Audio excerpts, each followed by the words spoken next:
मोनिका की बातें विशाल के कानों में गूंजने लगती हैं। इतनी क्या जल्दी है विशाल? अभी तो बस खेल शुरू हुआ है। असली गुनहगार को सजा मिलना अभी बाकी है।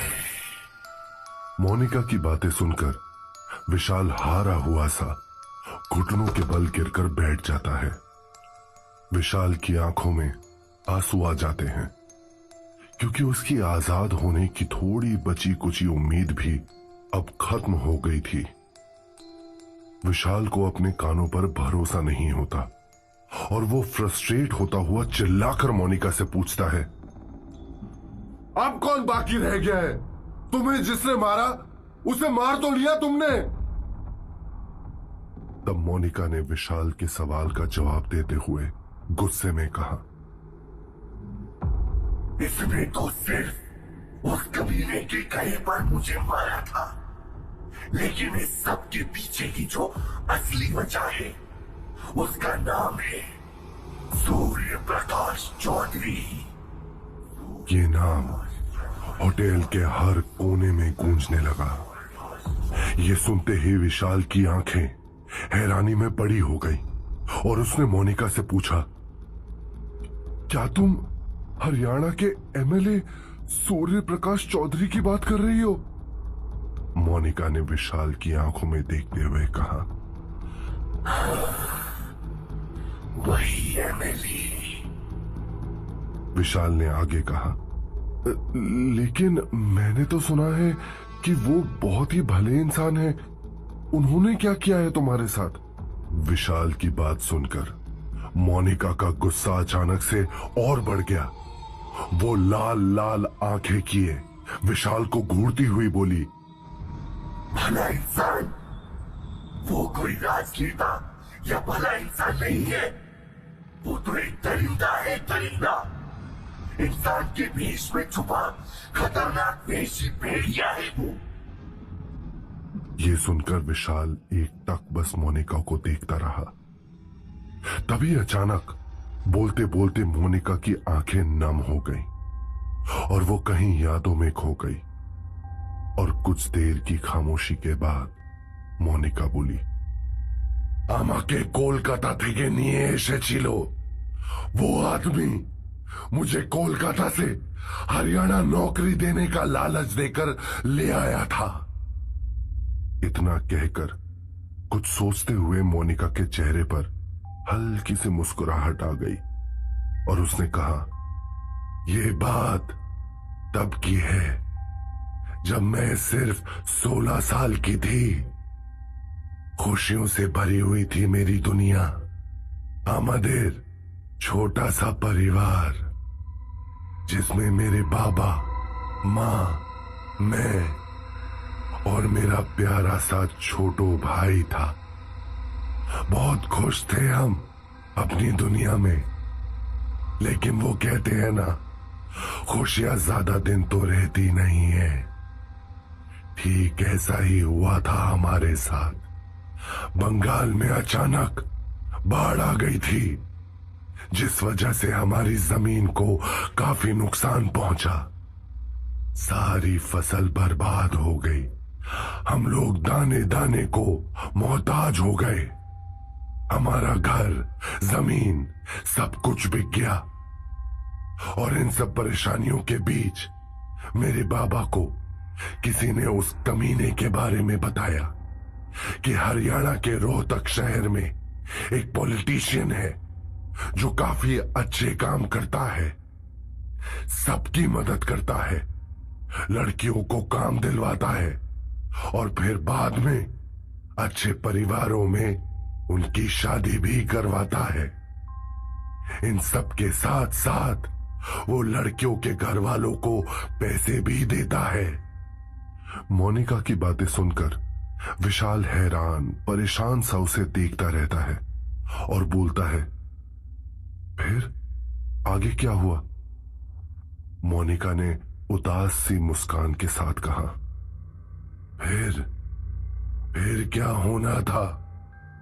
अपने परिवार की बेहतर जिंदगी और उनकी खुशी के लिए मैं उन लोगों को छोड़कर हरियाणा चली आई।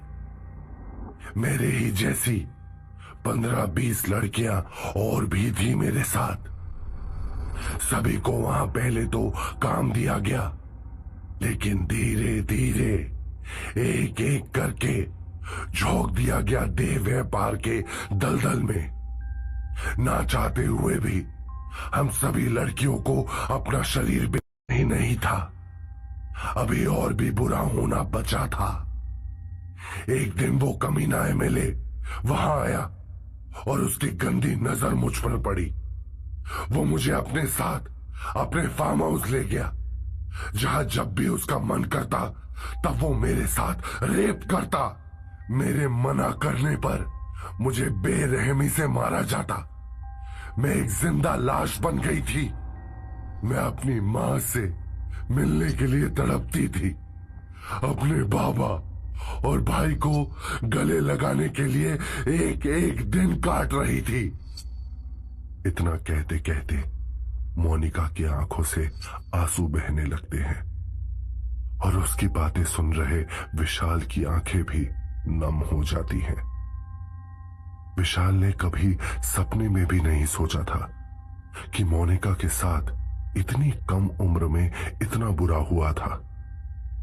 अपने आंसू पोंछते हुए मोनिका आगे कहती है, इन सब के बीच मुझे फार्म हाउस में काम करने आने वाली एक औरत से सुनीता दीदी के बारे में पता चला। फिर एक दिन मेरी मुलाकात हुई सुनीता दीदी से, जो एक एनजीओ में काम करती थी, जो इस तरह देह व्यापार में फंसी लड़कियों की मदद किया करती थी और उनको वापस उनके घर भेजने का काम करती थी। उनसे मिलकर मेरी जिंदगी में एक उम्मीद की किरण जगी। मुझे लगा अब मेरी सारी परेशानियों का अंत हो जाएगा और मैं अपने परिवार से एक बार फिर मिल पाऊंगी। लेकिन मेरी किस्मत ने तो मेरा बुरा ही सोच रखा था। मैंने सुनीता दीदी को अपनी सारी बातें बताई और उन्होंने मुझे विश्वास दिलाया कि वो मेरी मदद जरूर करेंगी। सुनीता दीदी ने मुझे कहा कि मैं उस एमएलए के साथ वीडियो बनाऊं जिसमें वो मेरा रेप कर रहा हो। मैंने ठीक वैसा ही किया, लेकिन मुझसे वीडियो लेकर सुनीता दीदी उल्टा पैसे के लिए उस एमएलए को ही ब्लैकमेल करने लगी। विशाल की ओर देखते हुए मोनिका ने कहा, मैं हर तरफ से धोखा खा चुकी थी विशाल। मैं अपनी जिंदगी से थक चुकी थी। मुझे अब कुछ भी सूझ नहीं रहा था और आखिरकार थक हार कर मैंने उस कमीने सूर्य प्रकाश चौधरी को बोल दिया कि मैं उसकी काली करतूत सबको बता दूंगी, सबके सामने उसकी हकीकत खोल कर रख दूंगी। আমি সবাইকে সব সত্যি কথা বলে দেব। इतना कहते कहते एक बार फिर मोनिका की आंखों में खून उतर आता है और वो आगे बताती है, इतना सब होने के बाद भी भगवान को मुझ पर दया नहीं आई और उस कमीने एमएलए ने जब देखा कि मैं उसके लिए खतरा बन चुकी हूं तो उसने मुझे जान से मारने का काम दिया एनकाउंटर स्पेशलिस्ट राकेश हुड्डा को। और इधर उस कमीने ने मुझे कहा कि वो मुझे बंगाल वापस भेज रहा है, लेकिन ये झूठी तसल्ली देकर वो राकेश हुड्डा मुझे यहां होटल राजमहल में ले आया और मुझे मार पीट कर पंखे से लटका कर मारकर भाग गया। इतना कहते कहते मोनिका का सब्र का बांध टूट गया और वो जोर जोर से रोने लगी। मैं एक आखिरी बार अपने घर वालों से भी नहीं मिल पाई। उन्हें तो मालूम भी नहीं होगा कि उनकी बेटी ने कितना कुछ झेला था। मोनिका की कहानी सुनकर विशाल की आंखों से भी आंसू बहने लगे। उसे मोनिका के लिए बहुत बुरा लग रहा होता है। कुछ देर तक पूरे होटल राजमहल में एक सन्नाटा पसर जाता है। कुछ देर चुप रहने के बाद विशाल के चेहरे पर आंसू और बेबसी देखकर मोनिका ने विशाल से कहा, उस सूर्य प्रकाश चौधरी को रहने दो विशाल। तुमने जितना किया मेरे लिए उतना ही काफी है। कोई बात नहीं, जाने दो, मैं इतने में ही संतोष कर लूंगी। मोनिका की यह बात सुनकर विशाल अपने आप को संभालते हुए बोलता है, मैं ये काम करूंगा मोनिका। उस इंसान को उसके किए की सजा जरूर मिलेगी। मैं तुम्हें तुम्हारे असली कातिल से मिलवाकर ही रहूंगा। मोनिका की बातें सुनते सुनते विशाल को समय का ध्यान ही नहीं रहता और वो भूल जाता है कि उसे होटल से बाहर भी निकलना है। तभी विशाल को हर तरफ चलने की बदबू आने लगती है और चारों तरफ धुआं महसूस होता है। तभी विशाल देखता है कि वो कब्रिस्तान का बूढ़ा चौकीदार अंदर आया है और राकेश हुड्डा की लाश को कब्रिस्तान ले जाने में विशाल की मदद करने लगता है। इसी बीच विशाल राकेश का मोबाइल निकाल लेता है। वो चौकीदार विशाल के साथ मिलकर लाश को खुदी हुई एक कब्र में दफनाने लगता है और लाश के ऊपर मिट्टी डालकर उसे सही से जमीन में दबा देता है। घर जाते जाते रास्ते में विशाल ने उस राकेश के मोबाइल की मदद से एमएलए सूर्य प्रकाश चौधरी का फोन नंबर निकाला, लेकिन कॉल करने पर दूसरी तरफ से कोई जवाब नहीं आता। थका हारा विशाल अपने कमरे में पहुंच जाता है, लेकिन जैसे ही विशाल अपने बेड पर लेटता है, अचानक प्रिया विशाल पर कूद पड़ती है। प्रिया को अपने बिस्तर पर ऐसे अचानक देखकर विशाल चौंक जाता है, लेकिन तुरंत ही वो प्रिया को किस करके हक कर लेता है। तभी विशाल प्रिया के टॉप को शोल्डर से नीचे करके उसके कंधों को चूमने लगता है और देखते ही देखते दोनों ही एक दूसरे को पैशनेटली किस करने लगते हैं। किस करते करते दोनों एक दूसरे के कपड़े भी उतारने लगते हैं। जैसे ही दोनों अब पूरी तरह से एक दूसरे में खोने लगते हैं, तभी राकेश का लाया हुआ मोबाइल फोन बजने लगता है। फोन की आवाज सुनकर विशाल ने एकदम से प्रिया को धक्का दे दिया, जिसके कारण प्रिया बेड से नीचे गिर गई। विशाल के इस बर्ताव से प्रिया को गुस्सा आ गया और उसने अपना पैर पटकते हुए विशाल से कहा, यह क्या बदतमीजी है विशाल, तुम समझते क्या हो अपने आप को?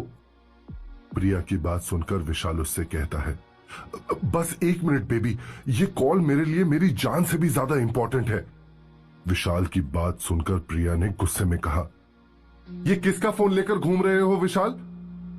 विशाल ने घबराहट में कहा, ये वो ऑफिस की तरफ से मिला हुआ फोन है। जिसे सुनकर प्रिया का गुस्सा 7वें आसमान पर पहुंच गया और उसने कहा, इनफ इज इनफ विशाल, तुमने ये नौकरी मेरे लिए की थी ना, लेकिन अब तुम मुझे ही भूल गए हो। जब से तुम्हारी ये नौकरी लगी है तब से तुम काफी बदल गए हो। प्रिया की कड़वी बातें सुनकर विशाल फोन को इग्नोर करता हुआ कहता है, मैं ये सब तुम्हारे लिए ही कर रहा हूं प्रिया, तुम मुझे गलत समझ रही हो। प्रिया ने आगे कहा, मैं गलत नहीं, बिल्कुल सही समझ रही हूं। कहीं तुम्हारा किसी के साथ अफेयर तो नहीं चल रहा ना विशाल? तुम मेरे पीठ पीछे मुझे धोखा तो नहीं दे रहे हो ना? प्रिया ने ताना मारते हुए विशाल से कहा। प्रिया की बातें सुनकर विशाल चढ़ गया और उसने कहा, पागल हो गई हो तुम, यहां जिंदगी और मौत के लिए मेरे पास फुर्सत नहीं है और तुम हो कि मुझ पर शक कर रही हो। ये सब मैं तुम्हारे लिए ही तो कर रहा हूं। किससे अफेयर करूं मैं, यह भी बता दो, भूतों और डायनों से? फिर अपने कपड़े पहनते हुए प्रिया ने कहा, रहने दो यार, तुम ना बात करने के लायक ही नहीं हो विशाल।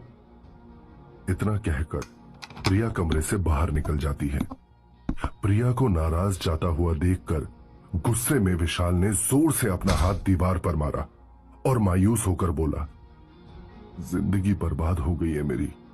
पहले वो होटल और अब ये सब। कहां फंस गया हूं मैं। प्रिया के बाहर जाते ही विशाल ने गुस्से में अपना फोन निकाला और फिर से उस नंबर पर कॉल करने लगा। दूसरी तरफ से किसी के कुछ बोलने से पहले ही विशाल ने कहा, सूर्य प्रकाश चौधरी बोल रहे हैं? विशाल की बात सुनकर सेक्रेटरी ने कहा, क्या हो गया हुड्डा? मैं बोल रहा हूं, अजीत। तुझे क्या हो गया अचानक जो इस वक्त फोन कर रहा है? जिस पर विशाल गुस्से में कहता है, देखो, तुम जो भी बोल रहे हो अपने एमएलए को कान खोलकर बोल देना कि हुड्डा का तो बन गया भुट्टा, और उससे कहना कि कल रात किसी भी कीमत पर रात 11 बजे होटल राजमहल पहुंच जाए, नहीं तो बाद में उसे पछताना पड़ेगा। विशाल की बात सुनकर सेक्रेटरी के हाव भाव बदल जाते हैं और वो डरते हुए बोलता है, तू है कौन जो एमएलए सर को धमकी दे रहा है? विशाल ने सेक्रेटरी की बात का जवाब देते हुए कहा, तू समझ ले, मैं तेरे एमएलए का काल बोल रहा हूं। तू बस ये समझ जा कि आज रात 11 बजे तक अगर तेरा एमएलए होटल राजमहल नहीं आया तो कल सुबह पूरा देश देखेगा तेरे एमएलए के सारे कामों की काली करतूते। सबको पता चल जाएगा कि वो कैसे सेक्स रैकेट चलाता है और उसका पर्दाफाश करेगी मोनिका। सारा कच्चा चिट्टा खुल जाएगा उसका। याद रखना, होटल राजमहल ठीक रात 11 बजे। इतना कहकर विशाल तुरंत फोन काट देता है। रात के 11 बजते हैं। होटल में पसरी अजीब सी शांति किसी आने वाले तूफान की तरफ इशारा कर रही होती है और इधर अपने डेस्क पर बैठा विशाल बड़ी ही बेसब्री से एमएलए के आने का इंतजार कर रहा होता है। कल मोनिका की सारी बातें सुनने के बाद से ही विशाल ने यह तय कर लिया होता है कि इस एमएलए को उसके किए की सजा जरूर मिलनी चाहिए। उसने ना जाने आज तक कितनी ही मासूम लड़कियों की जिंदगी तबाह की है। अभी कुछ समय बीतता ही है कि तभी विशाल के होटल के अंदर किसी के कदमों की आहट सुनाई देती है, जिसे सुनकर विशाल चौकन्ना होकर खड़ा हो जाता है। अपने सामने किसी आदमी को आता देखकर विशाल को लगता है कि आखिरकार एमएलए आ ही गया। लेकिन जब वो इंसान विशाल के थोड़ा करीब आया तो उसने देखा कि उसके सामने एमएलए नहीं बल्कि कोई खूंखार सा दिखने वाला कोई और ही इंसान खड़ा हुआ है। ऊंची लंबी हाइट, वेल बिल्ड बॉडी, लेकिन उसके शक्ल से हैवानियत टपक रही है। अपनी गहरी आवाज में उस शख्स ने विशाल से कहा, मुझे एमएलए साहब ने भेजा है। कहां है मोनिका? उसकी बात सुनकर विशाल ने सामने से कहा, तो वो खुद कहां है?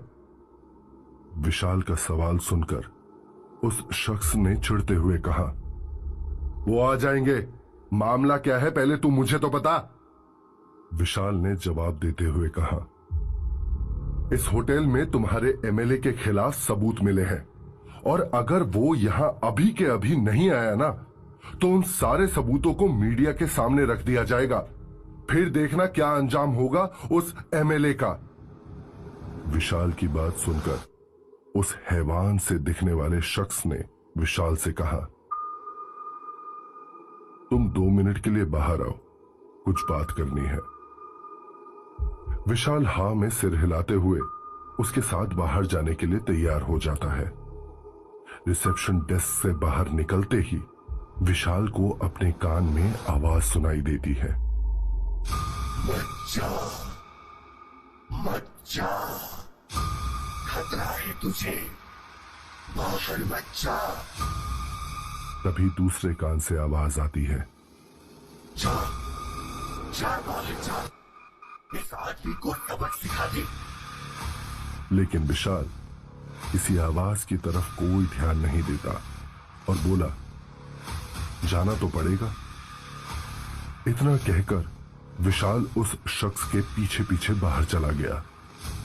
जैसे ही वो लोग होटल राजमहल से बाहर निकले, उस शख्स ने तुरंत पलटकर विशाल के माथे पर बंदूक तान दी और बोला, देख रहे छोरे, तेरे पास 2 मिनट का वक्त है, सच सच बोल दे, कौन से सबूत मिले हैं तुझे, वरना मारी गोली ना पहचानती किसी को। एक बार ये गोली बंदूक से बाहर हुई तो काम खत्म करके ही रहती है। अपने माथे पर बंदूक तनी देखकर विशाल डर गया और उसे लगने लगा कि आज तो उसे कोई नहीं बचा सकता। तो आगे क्या होगा कहानी में? क्या विशाल का खेल यहीं खत्म हो जाएगा या फिर वो मोनिका को इंसाफ दिलाकर ही मानेगा?